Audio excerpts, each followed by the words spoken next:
जय श्री राम, जय माता दी। हेलो फ्रेंड्स, मैं एस्ट्रो वनीशा खारी। आज मैं आपसे बात करने वाली हूँ पुत्रदा एकादशी के बारे में। जैसा कि आप जानते हैं कि पूष मास के शुक्ल पक्ष में पुत्रदा एकादशी आती है। पुत्रदा नाम से ही पता चलता है कि पुत्र की कामना के लिए इस एकादशी का व्रत किया जाता है। जिन लोगों के यहाँ पुत्र नहीं है किंतु वो पुत्र की कामना करते हैं तो वो इस एकादशी का व्रत वो लोग कर सकते हैं। दूसरी बात, जिन लोगों के लिए यहाँ पुत्र है वो भी इस एकादशी का व्रत कर सकते हैं। अपने पुत्र की दीर्घायु के लिए, स्वास्थ्य के लिए और सुख समृद्धि के लिए इस व्रत को कर सकते हैं। आइए इसकी कथा को मैं आपको संक्षिप्त रूप में बता देती हूँ। यहाँ पर एक भद्रावती नगरी में संकेतामन नाम का राजा राज्य करता था। उसकी पत्नी का नाम सैव्या था। उनके वहां पर सब कुछ था, सारा ऐश्वर्य वैभव था, किंतु पुत्र नहीं था।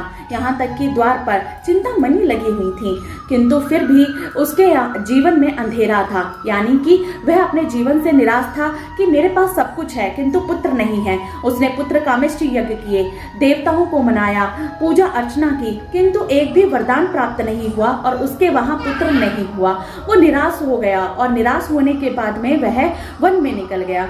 वन में जाने के बाद में जब वह वनवासियों को देखता है, पशु पक्षियों को देखता है, सरोवर में मछलियों को देखता है और जब वो अपने पुत्र के साथ खेल रहे होते हैं, क्रीड़ा कर रहे होते हैं, उन्हें देखकर भी उसे मन में बड़ी गलानी होती है। वो सोचता है कि मेरे से ज्यादा सौभाग्यशाली तो ये भी हैं कि इनके पास संतान है और पुत्र है और ये अपने पुत्र के साथ क्रीड़ा कर रहे हैं। किंतु वो एक दुखी मन से चलता चला जाता है, जहां पर वो देखता है कि एक सरोवर के किनारे मुनियों का आश्रम होता है। वहां मुनियों के पास जाकर वो पूछता है, एक मुनि से प्रश्न करता है कि मुनि आप अपना परिचय दे। तो मुनि कहते हैं कि हम विश्वदेव हैं। यहाँ पर हम सरोवर को पतित पावन समझकर हम इसमें स्नान करने आए हैं और कल पुत्रदा एकादशी है तो इस पर्व पर हम यहाँ पर स्नान करेंगे और पुत्रदा एकादशी का व्रत करेंगे। पुत्रदा एकादशी के व्रत के बारे में सुनकर राजा ने मुनि से कहा कि महाराज, अगर मैं भी इस व्रत को करूं क्या मुझे भी मनवांछित फल मिलेगा, क्या मुझे भी पुत्र प्राप्ति होगी?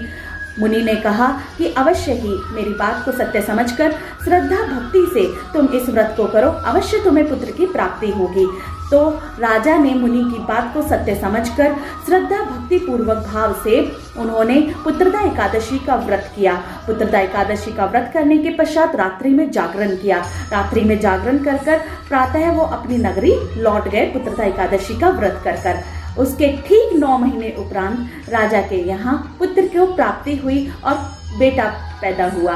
तो इसके बाद राजा के यहाँ बड़े भाग्य से उनको पुत्रदा एकादशी का व्रत करने से पुत्र की उत्पत्ति हुई। तो इसलिए राजा ने ढिंढोरा पिटवाया कि जो भी पुत्रदा एकादशी का व्रत करेगा तो इसका ऐसा महत्व है कि पुत्र की कामना को पूरा करने वाला है।